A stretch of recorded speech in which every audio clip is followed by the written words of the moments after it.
আজকে চলে গেলাম বগুড়া পপুলারে। তো এইটা আমার ফার্স্ট ব্লগ। তো সবাই সম্পূর্ণ ভিডিওটা অবশ্যই দেখবেন। তো বগুড়া পপুলারে যাওয়ার কারণ আমার ননদকে নিয়ে যাব, আমার ননদ একটু অসুস্থ। আর আমি নিজে নিজে ভিডিও করছি। আর আমার জামাই সব সময় আমার সাথে কথা বলে, তো আমার জামাই ফোন দিছে। তো বাড়ির সামনে অনেক কাদো, তো আমি পিছনকার ক্যামেরাতে তাকে দেখাচ্ছিলাম। সে হাসতেছে ও বলতেছে যে সাবধানে যাও, তুমি যেন পড়ে যেও না। তো সে রেডি হচ্ছিল, বের হচ্ছে যে সে ডিউটিতে যাবে। তো সে সকালে বের হওয়ার সময় আমার সাথে কথা বলে। আর প্রথমবার অনেক নার্ভাস লাগতেছে, আমার ভয়েসটা হয়তো অতটা ভালো না। তো আমাদের বাসা একটু ভিতরে, আর বাজারে যাইতে একটু সময় লাগে, 5 মিনিটের মতো লাগে।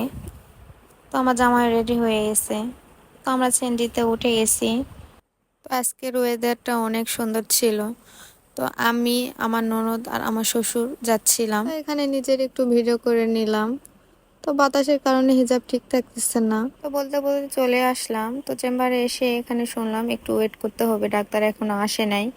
তো আমি নিজে নিজে ভিডিও করছিলাম, আমার কোনো ক্যামেরাম্যান নেই। আর অপেক্ষা করাটা আমার অনেক বোরিং লাগে, একটু ভালো লাগে না। তো পুরোটা ভিডিও করতে পারি নাই, যেটুকু ভিডিও করছি এইটুকু ভিডিও আমি দিচ্ছি। তো প্রথমবার কোনো কিছু ভুল হলে সবাই একটু ক্ষমার দৃষ্টিতে দেখবেন। তো এখানে আমার ননদের একটু ভিডিও করে নিয়েছিলাম, সে অনেক নার্ভাস, ভয় করতেছে।